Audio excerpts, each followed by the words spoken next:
भारत की जो एयरफोर्स है, हमारे जो इंडियन एयरफोर्स के पायलट्स हैं, ये सब इतने केपेबल हैं कि यूनाइटेड किंगडम की रॉयल एयरफोर्स तक भारत के साथ एग्रीमेंट साइन करके इंडियन एयरफोर्स के ट्रेनिंग पायलट्स को अपने देश के पायलट्स की ट्रेनिंग के लिए बुला रही है।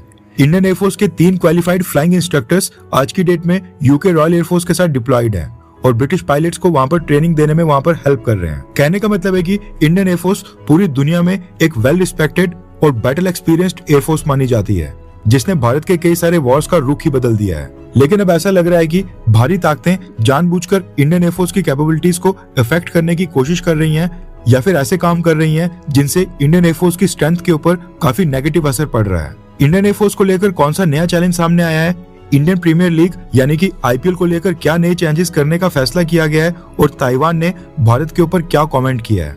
इसके अलावा भी काफी सारी इंपॉर्टेंट अपडेट्स आ रही हैं जो आपको बाकी चैनल्स के ऊपर देखने को नहीं मिलेंगे, इसलिए वीडियो को एंड तक देखिएगा। सबसे पहले बात करते हैं भारत और अमेरिका के बारे में, क्योंकि ये जो अपडेट आ रही है इसने भारतीय सेना और खासकर इंडियन एयरफोर्स की चिंता को बढ़ा दिया है, क्योंकि अमेरिका की वजह से अब इंडियन एयरफोर्स के पायलट्स की ट्रेनिंग भी लगातार इफेक्ट होने लगी है। रेफरेंस के लिए आपकी स्क्रीन के ऊपर आर्टिकल का स्क्रीनशॉट है। ये तो हम सबको पता है कि हिंदुस्तान एरोनॉटिक्स लिमिटेड यानी कि हॉल ने अपने तेजस मार्क 1A फाइटर जेट्स के लिए अमेरिका की जनरल इलेक्ट्रिक कंपनी से इंजन परचेज किए थे, जो 3-4 साल ऑलरेडी डिले चल रहे हैं।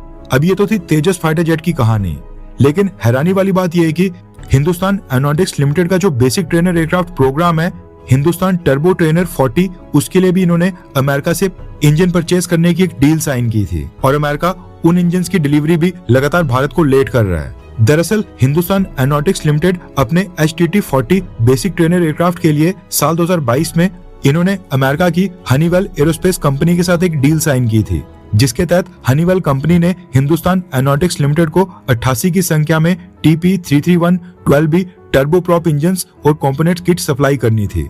अब इनमें से 16 इंजन हनीवेल कंपनी को रेडीमेड भारत को सप्लाई करने थे, जबकि बाकी बचे इंजन को ट्रांसफर ऑफ टेक्नोलॉजी के तहत हिंदुस्तान एरोनॉटिक्स लिमिटेड को भारत में लाइसेंस्ड मैन्युफैक्चरिंग करने के लिए देने थे।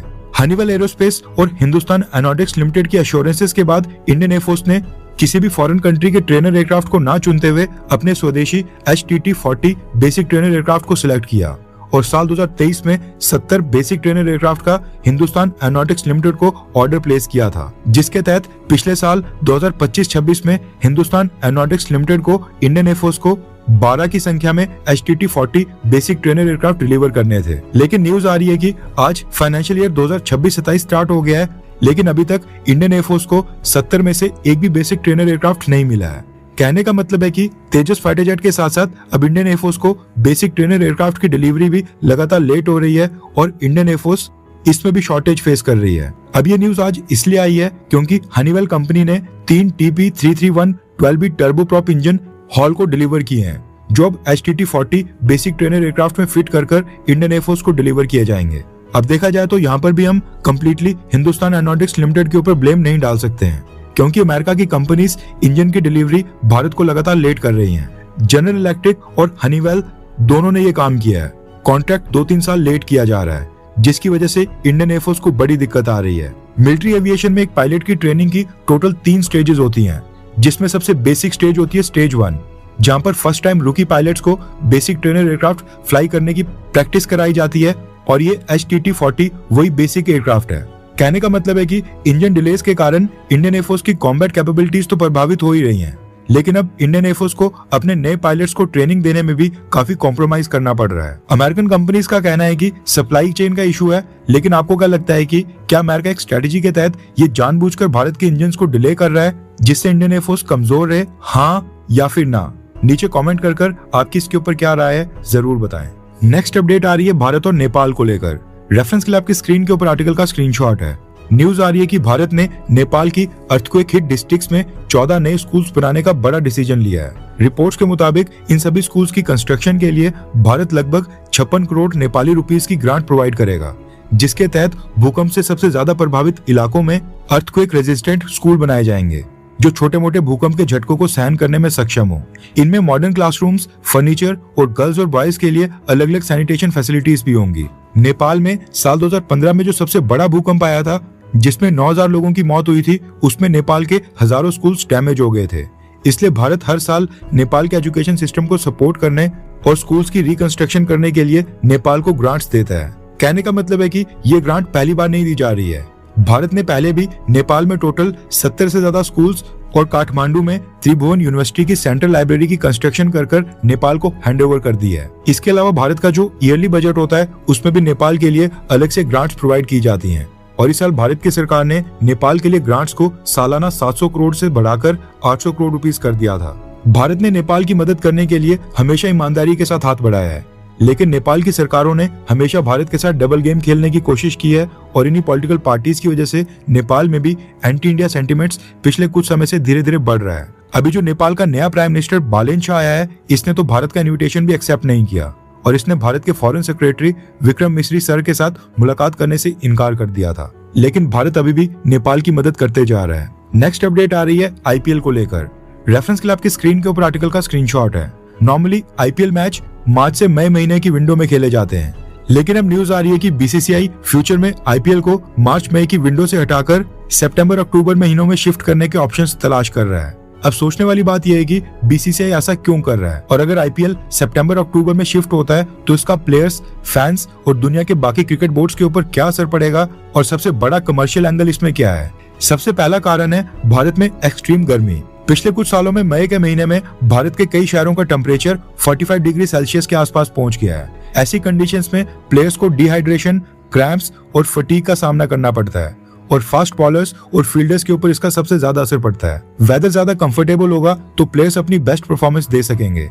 इसके अलावा प्लानिंग की जा रही है कि आईपीएल के टोटल मैचेस की संख्या 74 मैचेस से बढ़ाकर 94 मैचेस तक ले जाए, जिसके लिए टूर्नामेंट की ड्यूरेशन को बढ़ाना पड़ेगा और गर्मी में वो काम करना पॉसिबल नहीं है। अगर इतने सारे मैचेस को मई की गर्मी में फिट करना या फिर इस तरह की कोशिश की गई तो प्लेयर्स को इंजरीज भी हो सकती हैं। सितंबर अक्टूबर विंडो की बात करें तो ये भारत में फेस्टिव सीजन होता है। नवरात्रि से लेकर दशहरा और दिवाली सब कुछ इसी विंडो में आते हैं और सबसे खास बात यह है कि फेस्टिवल सीजन में कंपनीज अपने एडवर्टाइजिंग बजट का बहुत ही बड़ा हिस्सा खर्च करती हैं, जो कि स्पेशली फेस्टिवल सीजन के लिए साइड पर रखा जाता है। अगर आईपीएल फेस्टिवल सीजन की विंडो में कराया गया तो ब्रॉडकास्टर्स को ज्यादा एडवर्टाइजर्स मिल सकते हैं, फ्रेंचाइजीज के स्पॉन्सरशिप रेवेन्यू में उनको फायदा हो सकता है और इससे बीसीसीआई की अर्निंग और बढ़ सकती है। यानी प्लेयर्स की हेल्थ के साथ साथ बिजनेस एंगल से भी ये एक बहुत ही बड़ी अपॉर्चुनिटी विंडो मानी जा रही है। हालांकि ये शिफ्ट भी इतना आसान नहीं होगा। बीसीसीआई को दुनिया के बाकी क्रिकेट बोर्ड्स को भी इसके लिए मनाना पड़ेगा ताकि फॉरेन प्लेयर्स की अवेलेबिलिटी हमेशा बनी रहे। वैसे आपको क्या लगता है कि आईपीएल को सितंबर अक्टूबर विंडो में शिफ्ट करना चाहिए या फिर अभी ठीक है? नीचे कमेंट कर अपनी राय जरूर बताएं। नेक्स्ट अपडेट आ रही है भारत और ताइवान को लेकर। रेफरेंस के लिए आपकी स्क्रीन के ऊपर आर्टिकल का स्क्रीनशॉट है। रिसेंटली हमने आपको बताया था कि तिब्बत की जो भारत में गवर्नमेंट इन एग्जाइल बनी है, उन्होंने इलेक्शंस कंडक्ट कर पेनपा सेरिंग को अपना प्रेसिडेंट री इलेक्ट कर दिया है और 27 मई को उनकी वोट टेकिंग सेरेमनी हुई थी, यानी कि शपथ ग्रहण समारोह हुआ था। न्यूज आ रही है कि अब ताइवान की गवर्नमेंट ने भी तिब्बत गवर्नमेंट इन एग्जाइल के प्रेसिडेंट पेनपा सेरिंग को बधाई दी है और अपना सपोर्ट एक्सटेंड करने की अनाउंसमेंट की है। ताइवान ने तिब्बतन कम्युनिटी के फ्रीडम स्ट्रगल की तारीफ करते हुए कहा कि ताइवान के लोग तिब्बतन कम्युनिटी की हिम्मत और उनके हौसले की इज्जत करते हैं। फ्रीडम यानी कि आजादी, ह्यूमन डिग्निटी यानी इज्जत के साथ रहने के अधिकार और तिब्बत के कल्चर की विरासत को बचाने के लिए जो commitment Tibetan government in exile दिखा रही है, हम उसकी तारीफ करते हैं। ताइवान की सरकार आने वाले वक्त में आपसी दोस्ती को बढ़ाने, एक दूसरे को बेहतर तरीके से समझने और साथ मिलकर काम करने के लिए नए मौके ढूंढने के लिए तैयार है। यानी कि ताइवान ने भी तिब्बतन गवर्नमेंट इन एग्जाइल को ऑफर किया है कि वो उनके साथ एंगेजमेंट्स को बढ़ाना चाहते हैं और इसमें इंटरेस्टेड है। नेक्स्ट अपडेट आ रही है भारत और म्यांमार को लेकर। रेफरेंस के लिए आपकी स्क्रीन के ऊपर आर्टिकल का स्क्रीनशॉट है।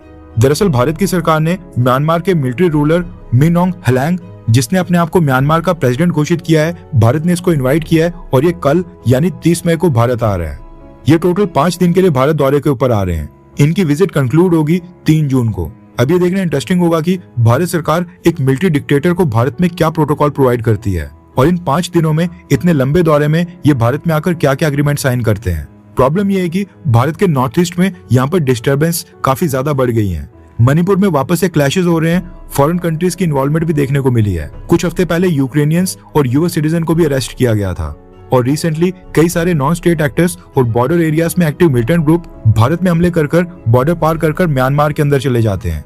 ऐसे ग्रुप्स को रोकने के लिए भारत को म्यांमार की सेना का समर्थन चाहिए, इसलिए भारत ने अब म्यांमार के सैन्य शासक मिन ऑन्ग हलैंग को आमंत्रित किया है। मसला यह है कि मिन ऑन्ग हलैंग ने साल 2021 में Nobel peace prize winner Aung San Suu Kyi का तख्ता पलट कर मिलिट्री रूल लगा दिया था जिसकी वजह से सभी वेस्टर्न देश इसके खिलाफ हैं एंड इसको आज भी मिलिट्री डिक्टेटर बोलते हैं। अमेरिका समेत कई सारी वेस्टर्न कंट्रीज ने इसके ऊपर प्रतिबंध भी लगाए हैं। खास बात यह है कि भारत से पहले रशिया और चाइना ने भी मिन ऑंग हलैंग को इनवाइट कर अपने देश के अंदर होस्ट किया था और प्रधानमंत्री मोदी भी पहले भी मिन ऑंग हलैंग के साथ मुलाकात कर चुके हैं। पिछले साल जब चाइना ने मिन ऑंग हलैंग को एससीओ समिट में इनवाइट किया था, वहां पर प्रधानमंत्री मोदी ने इनके साथ मुलाकात की थी। भारत क्योंकि सैन्य शासन या फिर मिलिट्री रूल को सपोर्ट नहीं करता है और अमेरिका, फ्रांस और ब्रिटेन भी म्यांमार के साथ मिलिट्री रूल के खिलाफ हैं, इसलिए भारत अभी तक मिन ऑंग हलैंग के साथ दूरी बना रहा था। लेकिन अब ऐसा लगता है कि भारत ने फैसला कर लिया है कि हम म्यांमार की नई रियलिटी को एक्सेप्ट करते हुए रशिया और चाइना की तरह मिलिट्री डिक्टेटर और प्रेसिडेंट मिन ऑंग हलैंग के साथ ही रिलेशंस को नॉर्मलाइज करेंगे या फिर उस दिशा में आगे बढ़ेंगे जब तक वहां पर एक डेमोक्रेटिक गवर्नमेंट नहीं आ जाती है। हर 24 घंटे के अंदर जियोपॉलिटिक्स में बड़े फेरबदलाव और उलटफेर हो रहे हैं और भारत के लिए नए चैलेंजेस आ रहे हैं। कोई देश अपने फैसले से पलट रहा है तो कोई देश ब्लैकमेलिंग के ऊपर उतर आया है। सभी देश एक दूसरे को नीचे लगाने की कोशिश कर रहे हैं। इन सब के बीच हमारा भारत किसी भी देश से पीछे न रह जाए, इसके लिए मोदी सरकार लगातार कोशिशें कर रही है। एंड भारत की foreign policy, defence news, economy और ग्लोबल अफेयर्स का सही एनालिसिस हमारे चैनल इंडियन अफेयर्स का मिशन है और ये मिशन आपके सपोर्ट के बिना अधूरा है।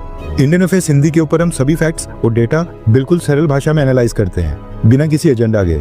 अगर आप चाहते हैं कि इंडियन अफेयर्स का सही और ऑथेंटिक एनालिसिस आप तक लगातार पहुंचे तो इस वीडियो को लाइक करें और हमारे चैनल इंडियन अफेयर्स को सब्सक्राइब करके बेल नोटिफिकेशन ऑन करना मत भूलिए। आपका एक लाइक हमारे चैनल को ग्रो करने में काफी मदद करेगा और एक सब्सक्राइब ये सुनिश्चित करेगा कि आप किसी भी इंपॉर्टेंट अपडेट को मिस ना करें। अगर आपने हमारे चैनल को पहले से सब्सक्राइब किया है तो दिल से धन्यवाद। जय हिंद, वंदे मातरम।